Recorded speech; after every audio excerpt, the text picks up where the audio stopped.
Arkadaşlar şimdi iki tarafında hem Rusya'nın yaptığı açıklama hem İngiltere'nin yaptığı açıklamaları aldık. Onları gördük, inceledik, bakıyoruz. Farklı açıklamalar var. Birbirle uyumlu değil açıklamalar. Ve bu işin gerçeği nedir, ne değildir? Bu konuda arkadaşlarım çalışmalarını sürdürüyorlar. Önümüzdeki saatte de bu konu daha net bir şekilde gelecektir. Takip ediyoruz. Arkadaşlar bildiğiniz gibi Afganistan'da bizim yüzyıllara dayalı tarihi, kültürel ilişkilerimiz var. Afgan halkı bizim kardeşimiz. Gerçekten orada kardeşlerimizin rahat, huzuru ve güvenliği için geçtiğimiz 20 yıl içinde diğer ülkelerle birlikte elimizden gelen her türlü gayreti gösterdik. Özellikle son 6 yılda da Kabil Havaalanı'nın, Hamid Karzai Uluslararası Kabil Havaalanı'nın işletilmesi konusunda, teknik destek sağlamak konusunda elimizden gelen gayreti gösterdik. Tabii bu havaalanı Afganistan'ın hayatiyeti bakımından, günlük hayatı bakımından, çalışmaları bakımından, faaliyetleri bakımından, politik bakımından, ticari bakımından, sosyal bakımdan her anlamda çok önemli bir nokta. Bu noktanın tabii çalışıyor olması Afganlı kardeşlerimizin lehine olacaktır. Bu manada çeşitli ülkelerde çalışmalarını sürdürüyorlar. Biz de daha önce de orada şu anda dahi oradaki işletmeyi yapan bir birlik olarak, ülke olarak biz de çeşitli ülkelere temaslarımızı sürdürüyoruz. Şu anda temaslarımız var.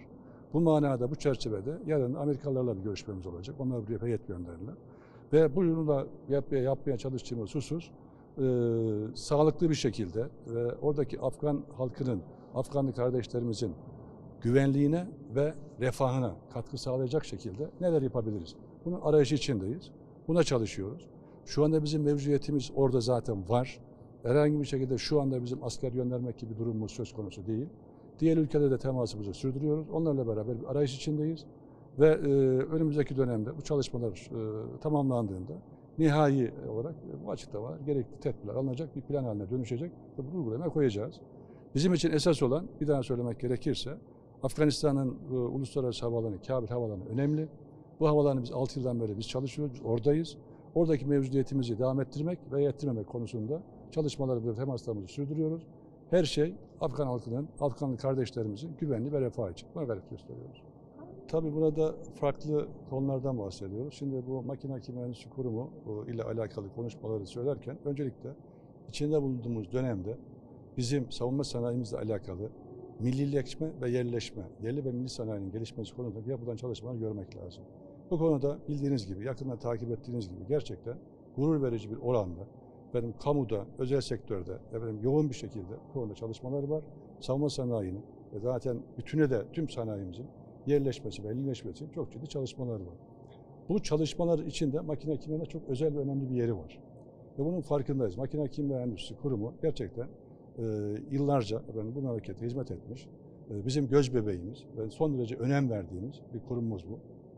Bu manada çalışmalar sürerken ama sizin de bildiğiniz gibi bütün herkesin uzmanların da bu işi bilenlerin de söylediği gibi mevcut yapısıyla, bu hantal yapısıyla gerekli gelişmeleri sağlaması, ilerlemeyi sağlaması, ileri teknoloji kullanması pek mümkün değil.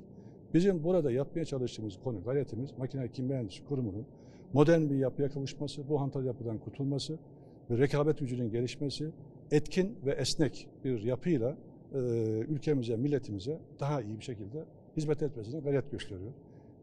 Kısaca söylemek gerekirse özelleştirme yok. Herhangi bir şekilde oradaki çalışan kardeşlerimizin, evlatlarımızın da herhangi bir şekilde özlük haklarına geri gitmesi söz konusu değil.